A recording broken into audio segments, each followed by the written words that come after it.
Hi everyone, I'm Nikki Christmas and I'm the founder and editor of Practically Perfect PA.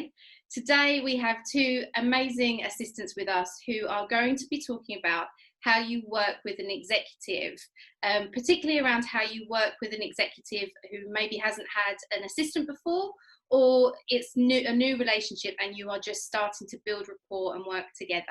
So I'm going to ask my panelists to introduce themselves today, and then we have a whole host of questions to get through. So Will, if we can start with you, that'd be fantastic. Hi there, Nikki. My name is Will Graham. I've been a personal assistant, executive assistant, and office manager in various arenas and fields for about 25 years, I have to admit. You can edit that bit if you want to. But I've really enjoyed working in different facets and working for people. It's a role that I've really loved and stuck with, as I said, 25 years. I'm Lauren Bradley. I'm the founder of The Officials, where we empower admins and assistants with community courses and coaching, but I've also been an assistant for, I just say over a decade, Will. That's all I say. I leave it at that.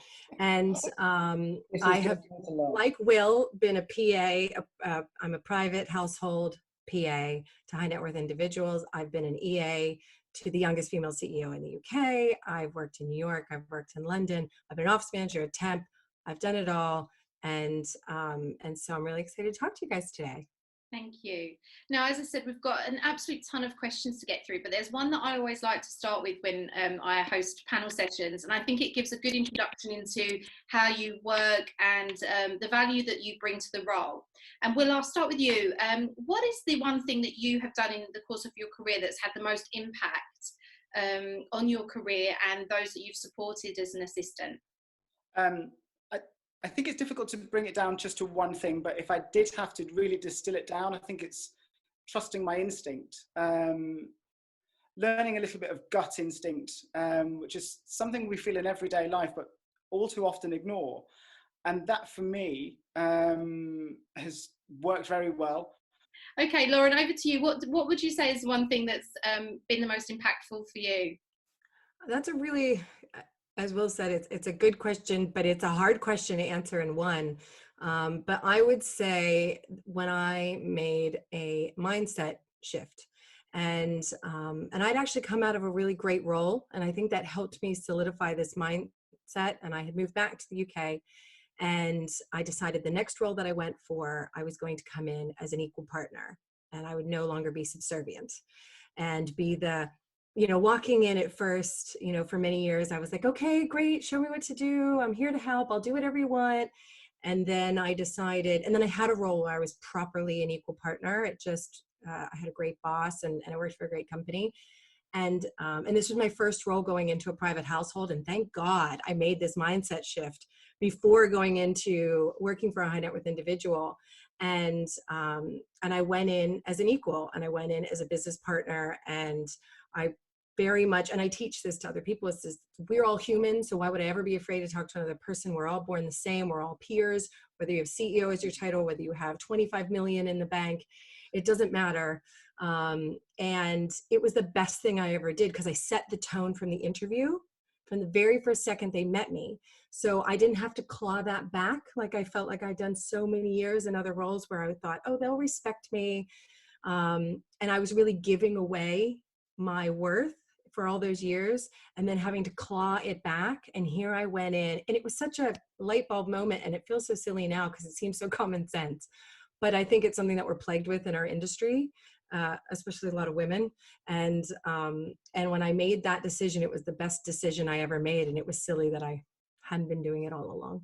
Yeah, absolutely. I think it's the game changer, isn't it? It's the game changing mindset for all assistants. That was going into a new relationship with an executive, and as you said, it can be quite hard clawing that back and deciding to make a shift in how you're going to work with the executive you've been working for a long time. So let's start with some questions around how you build that relationship from day one. Well, I know that you've had quite a few, I've heard you speak before about the different executives that you've worked for over your career. How do you go about from the first day, the first week, building that rapport with an executive? I think it's like any relationship. You have to go in there, and as Lauren said, you do set a little bit of your goal and your benchmark, but you have to really listen to what they're looking for, because not everyone says the words that actually correlate with what they want. So being able to read between the lines and recognize that they may be saying X, but what they really want is X plus Y. And it's not second guessing that such a, almost like an empty gesture word, but being able to, what's the word I'm looking for? Fulfill, in a way, this mystical element that's missing. And that's, I guess, where you show the worth, and they have the light bulb moment. They recognize that you have skills that you've really brought to the table over and above what they've seen on your CV. And when you're meeting with the person, there's got to be a meeting of personalities. And, you know, you're a personal assistant. Half of your title is personal. You've got to make that personal connection. And it is that personal touch, I think, particularly in the first few weeks when you're showing each other who you are and how you work together. I guess a lot of, well, some of that comes in the interview process, right? You figure out if this is the person that you want to work with. And I suppose for both of you, working with high net individuals and being private PAs, that's more important than a lot of things, whether or not that relationship is going to work. Lauren, how do you go about just building that I guess that rapport, but also trust within the first few weeks and months? So this is my first time meeting Will, and I just want to say I love you already. Like, everything you're saying is like, I could just feed off of all of this. So one thing that you meant, just to go back, because I think it relates to all of this, is one thing you mentioned was the CV, and how it's the thing that gets you in the door. And how do you relay what we really do? Like, this is something I try and tell other people. I'm like, I read their CVs. I'm doing CV reviews right now for people while we all have this, a lot of people have downtime. And maybe furloughed, maybe, you know, everyone's in this uncertain time. And I'm trying to explain to them, you want to put diary management, you want to put that you are a business strategist, but you want to put, well, business strategist is more like what we really do. Like, it's one thing to just, I actually list that, all that admin stuff is like one bullet point at the bottom, and the rest it's like therapist, confidant, coach, like to your executive, and you're all these other things. So it's like, it's so important that you get that stuff in there so that you're setting the tone for the CV, and it's really hard to do. It's really hard to do. It is, but it's something like, I tell people, imagine what you were saying to your friend, like, what I really do is this, and then like do the PG version of that, because a lot of stuff is personal PAs. But what I do is, set the tone from the interview, like set that tone from the very beginning, CV, interview, whatever. And it is like a relationship. I say a lot, it's like, metaphorically, like kissing a lot of frogs. Don't kiss anybody, but you know, it is like they're all frogs until you find, you know, the royal, right? And so once you find that royal, it's that click, that connection, and it's so important. Now, sometimes we aren't afforded maybe the ability to pick and choose so much. If you can, it's great, especially if you're in a role and you're interviewing and you can kind of say, I don't want to work for someone until it clicks. Sometimes you need to make money and you need to get out of where you are, and it kind of stinks, you got to choose. But it's always good if you start with those things, you're more likely going to find them faster, and you're going to find the right connection because you've really shown your true self. And I think one of those things is, one, knowing your core self and coming with your authentic self. And two, it's just building trust. Don't change anything in the beginning. Just pay attention. I've done that mistake where I'm like, oh, we're going to do this, I'm going to give you a daily agenda. And my executive was like, they knew their calendar. They actually mostly inputted stuff in their personal lives in there. I didn't need to do that. And I didn't need to remind them of things. And all I'd done is wasted time and their money. And so observe, build trust. And you do that by being consistent and being authentic. And then once you kind of feel like you have a rapport, and I always like to break down that wall. I refuse to just be, especially in a private household, servant, sort of, you know, you can get some of that in private households, or I want to be a human first. I want to be someone they want to know and get to know and like, as well as work with. And so I have to break down that barrier. So every now and then I'll just be like, oh, I love this outfit that you're wearing. Just some silly comments that are away from work that break down, that make them remember I'm human and they're human and I'm likable. And that goes a really long way. Just them liking you, it goes a long way. Yeah. If you find that some commonality that, as you say, doesn't break down the barrier, but it makes it lesser. And that human touch will go very far. And the faster you establish it, like I tell people to do this in the interview, like you can't comment on maybe on someone's clothes, but like I will talk about like, oh, I was late because my dog, whatever. Do you have a dog? Like I'll do anything to talk about something other than work, just to make that personal connection. So I want to come on to a question that I know that a lot of assistants have problems with, and I think it's something they're absolutely going through at the moment for so many of them. And I want to ask you guys this. So how do you work with, and have you worked with an executives who are very self-reliant, and you are trying to get work from them or trying to know there are areas that you can help them with, but it's a struggle? And I think this is definitely the case at the moment. I've heard from a lot of assistants whose executives are now working from home, and they're working from home and they're just not hearing from them. So I wondered if you had any advice, well, if we start with you, if you had any advice for people who work with very self-reliant executives.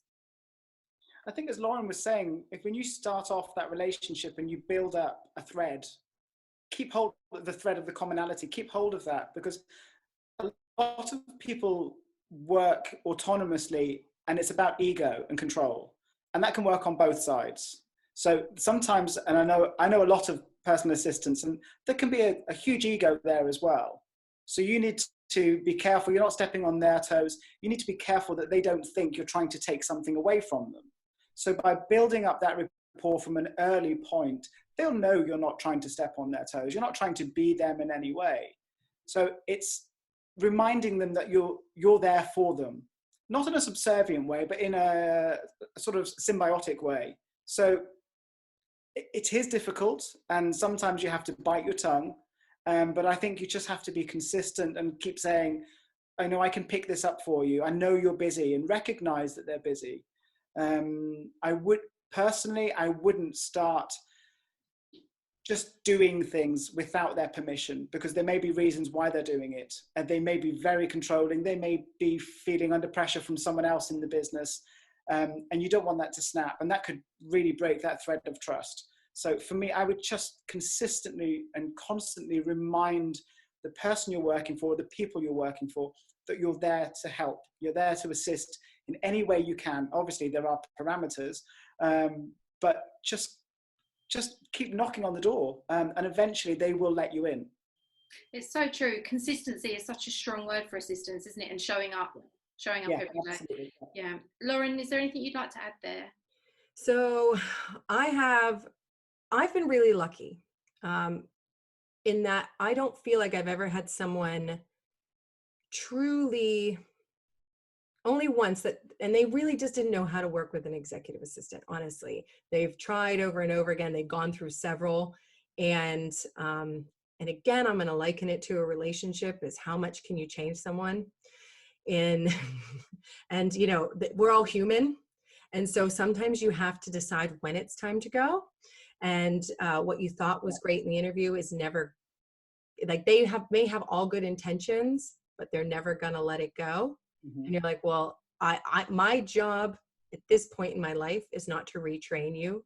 My job isn't to do that. At a certain point, you can tell from that commonality how much you can have that true conversation, how much they're going to take it on. Yeah.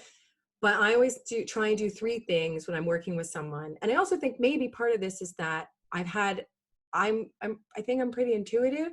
And so, like I was mentioning, one principal that I had, she controlled her calendar completely, and I wasn't going to fight her for it. I had total access to it. I put stuff in, but she knew what she was doing. She didn't have so crazy of a schedule, because she was a high net worth individual. She was a writer. She did her own. She wasn't like she was in an office or had people that were demanding of her time. It was mostly social and writing time, and she had her own routine, and she was good. So I didn't bombard that. I sat back, I watched, and then I was able to assert myself. I actually struggle when I hear assistants say, to give advice when assistants say they are not working as much or they don't understand where to insert themselves. And the only thing I can think is that you're newer to the field. But I do think that a really good assistant will go hunting. They will find, there's problems everywhere. There's things we could fix all the time. We can systemize anything. We can make a problem from nothing and fix it, so I will start in places like that to show my usefulness. Like I'll kind of observe and say, oh, I could do this. And you feel it out. Like me creating those daily agendas printed out for her was a waste of time. And I learned that. So I think one is managing expectations. So say, I'm going to sit back and setting that tone again. I'm going to sit back. I'm going to observe. You make requests, but I'm also just going to start diving in, looking through your files, watching your emails come in. I'm going to start to learn you. We're not always going to get it right. We're going to set goals. But I think it's important to say you're not always going to get it right. Don't say you're going to be the magic person. Absolutely. How many times have we all done that, right? We're going, I can fix that. I can do this and that. And then you find out later, there's a reason why the company's never done that. Because you don't have the technology and so won't give this up. You find there's politics or there's actually like technical reasons they couldn't set up a CRM with this easy field you thought they could. Mm-hmm. And so I've made promises I couldn't keep because I didn't know the whole story before. So managing expectations.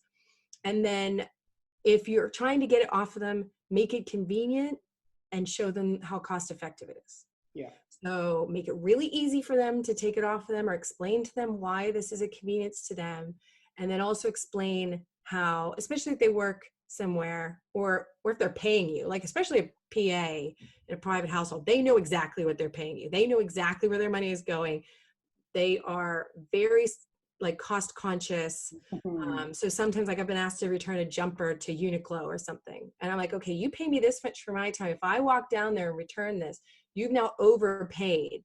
And they'll go, oh, okay, I'll send the footman to do who gets paid a different amount of money. Or I'll give it away as a gift. You know what I mean? Like tell them why it's probably not worth my time to do that thing, or not worth their time for me to do that thing, or not worth their time more effectively, not their time to be diving their emails or setting these appointments, or because especially when you work for a tech person like a CTO, they have a really hard time being an executive and letting go of stuff.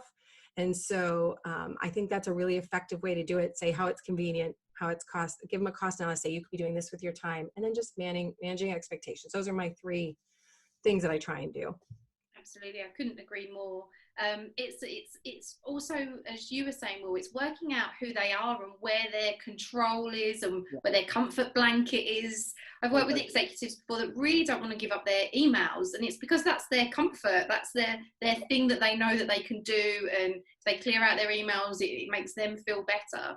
Yeah. So is that absolutely trying to work out who they are and why they might be like that? And that might shift as well, as Lauren was saying.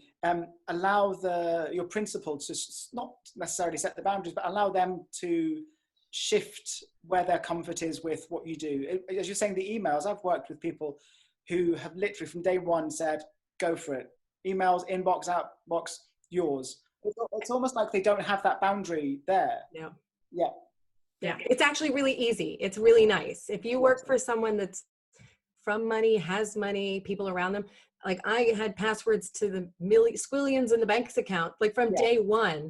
And I was like, okay, all right. Like, don't you want to test me out for a while? Slowly give me, it's in corporate environments, empire builders, people like that have a harder time letting stuff go.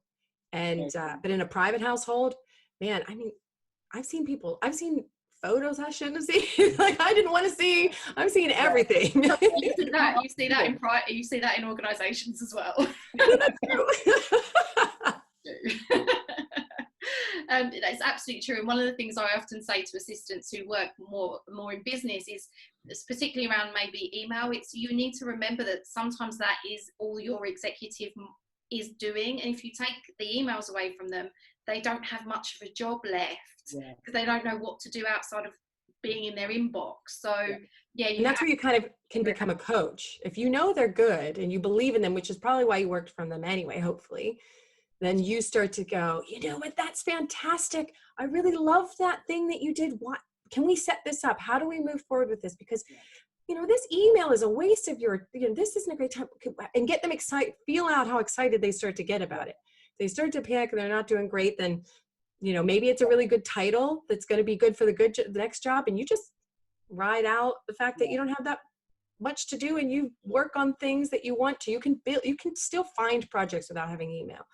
But yeah, that's where you kind of become like start pushing them one way or the other a little bit, but in what's best for them sort of way. Like that's why they hired you.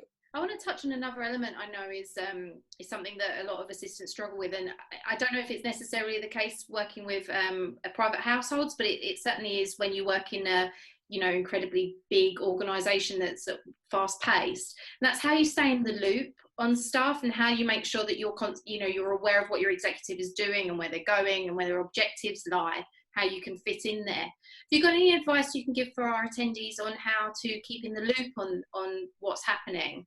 Again, Will, if we start with you, is there anything that you've done before that might help? Well, as Lauren was saying, sometimes in private house, you get offered everything immediately. So you get to see the sent emails, you get to see the inbox or the spam and the photographs that have been sent that you don't want to see. But if you're on the other side of the coin and you're not getting fed it or allowed into that circle, then ask questions, be confident in yourself and your ability. And that's why they brought you here. And ask them questions about the meeting. Eventually, and sometimes they'll be forthcoming, just act interested and be interested and feel genuine about it.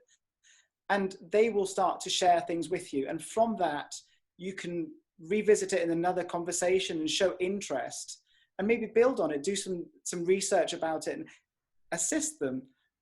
That I think, again, builds the trust. You're not automatically going to be in the inner circle of either the household or the business.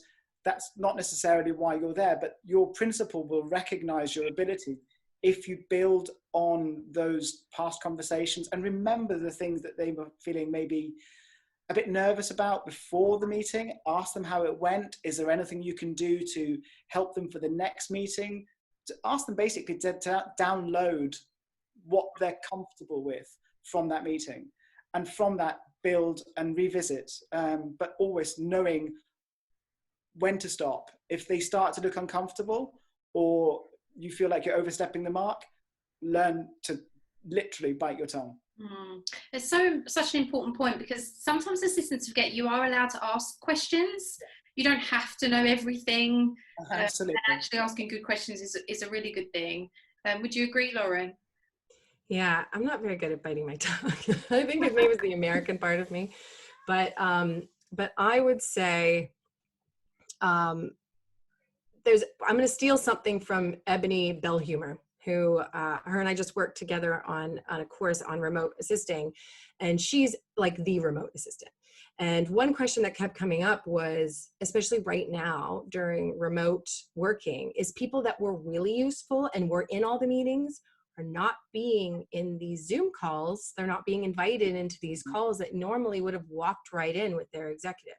Or another assistant who has told me they aren't in the Slack conversations. So they're talking on Slack, but someone will ping the executive or the director and setting a precedent to say, no, I have to be in all of these, because again, it comes down to the three things I just mentioned, which is managing and setting those expectations, convenience, and cost analysis. So it's not really convenient to tell everybody every time you ping my executive, you have to ping me.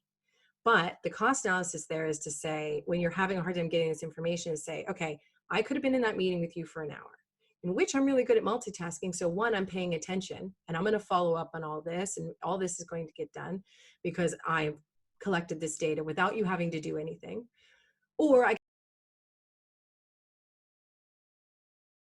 really like the way her analysis on this is, she called it, she goes on safari and she goes, I don't wait for them to tell me stuff. She also has a very good relationship with her executive, and so this rarely happens. But when it does happen, where she's missing stuff, she goes and finds it. She goes and talks to the people in that meeting, finds out what's going on. What were your actions? What was this? And she goes and looks at that and tries not to inconvenience her boss. So that's where the convenient part of it. But she sets expectations. And this is like my big thing too, is you have to manage those expectations and say, okay, why don't we, in the beginning, you set goals and say, I think in an interview, people should be asking, what are your goals? What are the company's goals? And because it's my job to make sure you stay focused on those, and especially on things that are money driven and revenue driven for the company. However, on a private household, it's slightly different, right? And then you can go back and say, okay, well, if I wasn't in that meeting, or if you don't give me that information, then it takes me this much time, or this isn't going to work, or these tasks are more likely to not get completed, and this project will go on 6 months longer than it should. And they go, no. And then you watch and you write down, you make a record, you send it in an email, so you have it in writing that you said these things. And then they have their next meetings. And when you're having your stand-ups, which are so important with your boss, or your check-ins or whatever, which in the beginning should be a lot and they get less over time, then you point out these things that they went wrong, and it's not like an I said so situation, but it's actually more finessing than that, because it's getting them to come to the conclusion. Yeah. I see you nodding your way there, Will. Was there anything that you wanted to add? I couldn't agree more. It's that penny drop moment, and when someone has the personal realization about something, they're sort of empowering themselves, and they feel like they've discovered it, and it's a little bit of an ego massage. And in a way, Lauren, you are biting your tongue by not saying, well, I told you. You're right. You're right. You allow them to go, okay. And they have the realization, and you have not the upper hand, but you have the ability to progress what you wanted to progress, and they feel like they did the right thing as being the principal, and everyone wins. I want to touch on what it's like to work with such busy executives. I know that you both have worked with incredibly high-powered people before, and busy schedules and things. What a lot of assistants I've found that do work for high-level executives or higher net worth individuals is that they miss out on a kind of mentorship that they have, unless obviously you find an executive who is that so intrinsic to their personality. But I've got kind of two parts to this question. First of all, working with somebody of the caliber that you both have worked with, what is that like, and what have you learned from them? And then second of all, what advice would you give to an assistant that doesn't necessarily have that mentorship aspect of the role? And then where do they go to get that?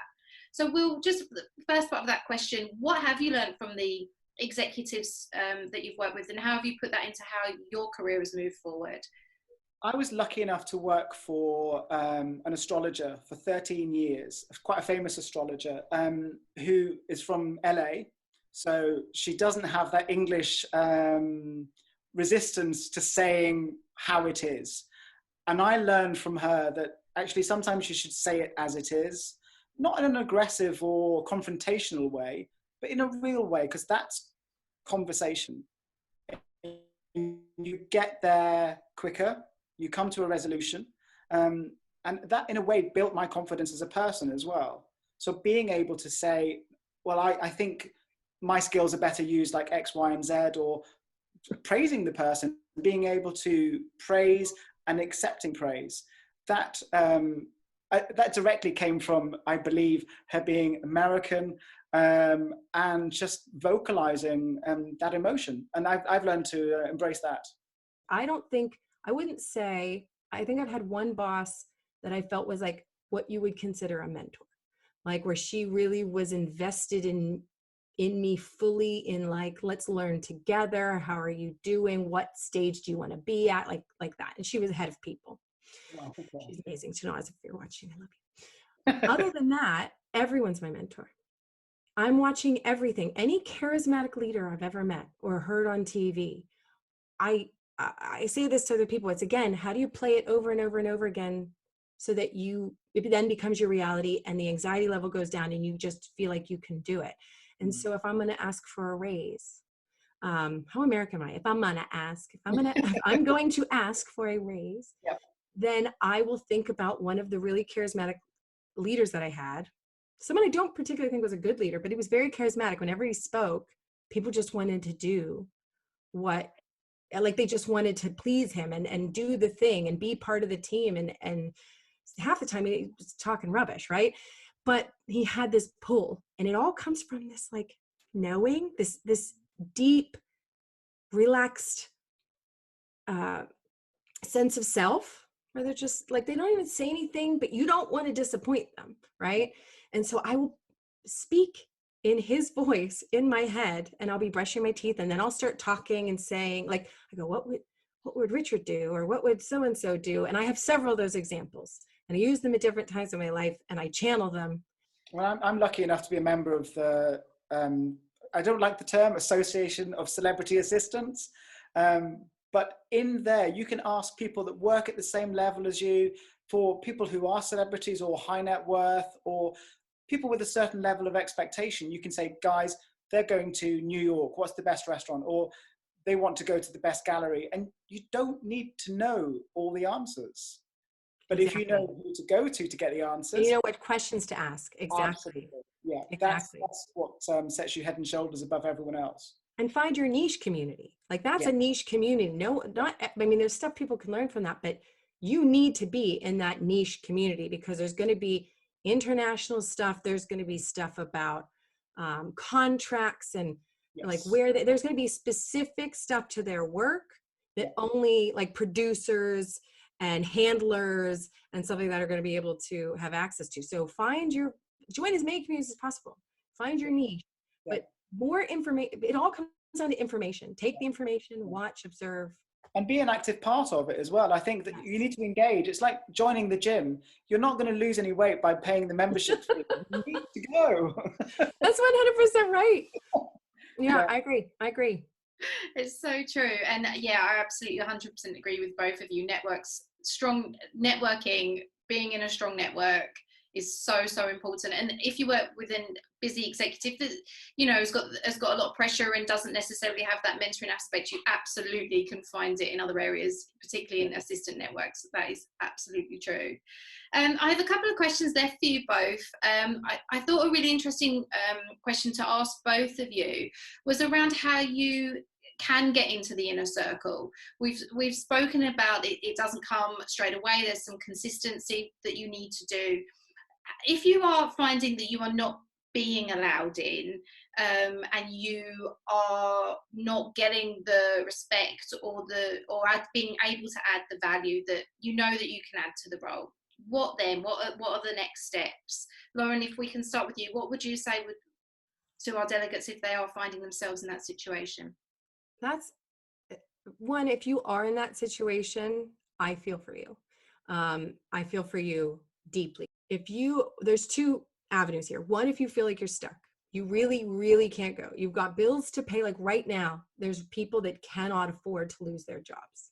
Mm-hmm. Then what you do is you look for ways to fill in the cracks. You look for problems, look for opportunities. I teach a whole creative problem solving course because I feel there's a lot of assistants that I meet that are so clever and so smart, but their whole lives they've been taught what to think and not how to think. And so they don't look for that like follow-up. They don't look for that extra thing, that extra piece. They don't just like even tidying the desk or silently changing the way you order a certain supply. And it's incrementally building that trust and authority that, again, it's like this dance, right? It's this dance that we do, and do it that way. The other way is if you are not in a place where you feel stuck, is you get the hell out of there. That's what you do. You make a decision to say, and talking to other assistants is so important. I'm telling you right now, there are so many amazing employers out there.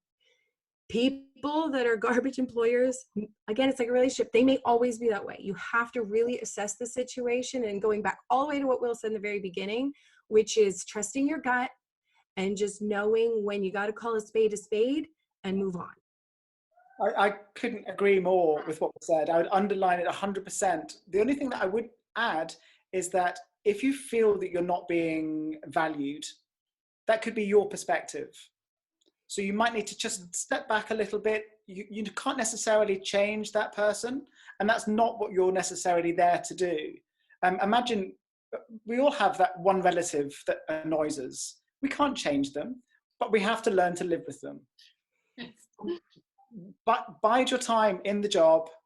If you've got bills to pay, or you've got whatever circumstance that you need to make sure that's covered with the money, just ride it out. Find something, as you're saying, not to busy yourself, but to show your worth. And things might change to your benefit.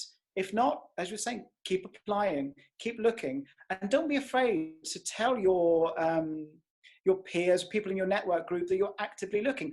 Be a bit careful, because loose lips and sink ships and all that, but let them know. Let people know that you're available and the great skills that you've got. Don't ever play down what you've got. Go out there and let people know. And just as an aside question, because I know there are a lot of assistants who do want to get into the worlds that you both work in, and it is an aside question, but if you could give us some advice to assistants who do want to move into work with high net worth individuals and celebrities and private households, is there again, I know it's difficult to distill into one piece of advice, but is there anything you can offer for people that maybe want to move from corporate into this area? Will, I know that you've mentioned before about how you go about picking the people you work with, but yes, one piece of advice would be great. Well, I think you need to decide why you want to do it. If you want to be in their spotlight, I think you're doing it for the wrong reason. If you want to do it to be around their beautiful home and all their money and glorious, I think you're also in slightly dodgy ground. If you're doing it because you have a huge respect for that person or the industry they're in, then you might need to take a pay cut initially, maybe long term. So you need to really be sure of the reasons why you're doing it. You're never going to be that person. You're never going to be, if you're Adele's PA, you're not going to be Adele. That's not going to happen. So you need to be honest with yourself and put the feelers out. Don't be embarrassed to try and connect with people on LinkedIn. I mean, start at a realistic level. Don't necessarily go to be Jeff Bezos' PA's best friend or, a royal household necessarily, but you will find a route in. But be nice about it. Don't try and be too hungry, because people see through that.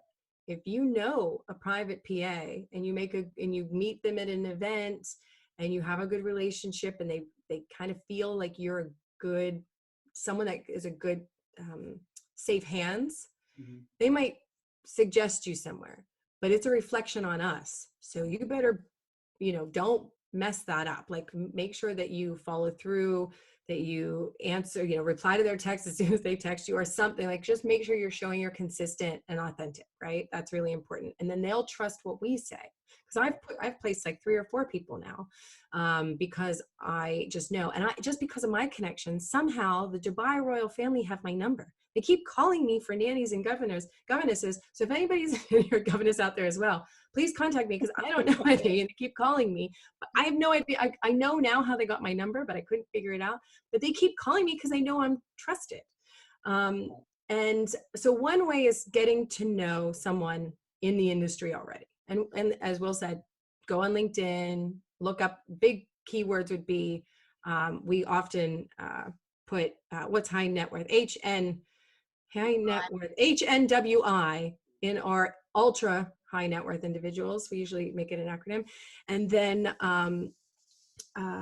in going to events and networking, but I had applied for years and years. I didn't have any experience, and you don't necessarily have to, you just have to be trustworthy is key, and be able to, so they know that you're going to be confidential. And another way I would say is to find agencies that specialize in placing people in these types of situations. There's a few out there. Some I definitely wouldn't recommend, some I would. Joining organizations like the network that Will is involved in. Well, I think there's one final question I have for you both before I could talk to you both all day, and I know that our audience has been really fun. A ton of questions that I've not asked, because I know that your careers are incredibly interesting and varied as well. So there's a huge amount that I could have spoke to you about. There is one question I end most of my panel sessions with, and that's one piece of advice you would give to our attendees who are where they are in their career and with us today, something that you've learned over your career that would help them. So, Will, if we start with you, there's just one thing that piece of advice you would give. Don't be afraid to put your head above the parapet. Don't, be confident but not arrogant, and let people know that you're here and that you've got these skills, and you will find the right connection. Like we said earlier, is kissing many frogs until you find the prince. But stick your head above the parapet and don't be afraid. That's the one piece of advice that I would give people. Fantastic. And Lauren? If one piece of advice is very hard, because everyone's situation is different, but I think one, I fully agree with Will. His advice is great. Do what he said. And just, yeah, and just, I'm done. That was it. He answered it. But I think be yourself. Find out who you really are, why you're really doing it. Again, what Will had said. And, but also because we are people that serve, we chose that for a living. Someone in our life, like all of our love languages are acts of service, probably, nothing sexier than my partner, like loves the dishwasher. He hates when I say that, but it's true. It's true. And so because we speak in that language, we want to show people we care about them in these acts of service. But sometimes we can be, there's a lot of introverts in our field. And also, it sets you in that subservient tone. And if you really are yourself and you really, really understand why you're doing it and you're not doing it for praise, though that's awesome. Like anyone just saying a simple thank you is incredible. It makes your whole day explode with happiness. Because there's nothing worse than doing all this work and then you're not feel like at least something was appreciated or you made their life better and they recognize it. And you have to have that full understanding of your sense of self. So always working towards that and uncovering all this conditioning that we've been brought up to believe and just really trying to get to your real core self will help. It'll shine out of you. People will love to hire you. They will say you're the best assistant they ever had, even if you mess up all the time, which we do all the time. That's the other piece. We mess up all the time. So just try and be your most authentic self. It will shine out of you in every interview and every interaction you have, every networking experience you have, and it will get you everything that you want. Thank you so much, both of you, for spending time with us today. I know, as I said, everybody is going to get so much out of this, and I'm sure we're going to have a ton of questions for you both. I know that you are both on LinkedIn, and people can contact you that way if they need to, but for the time being, thank you both so much.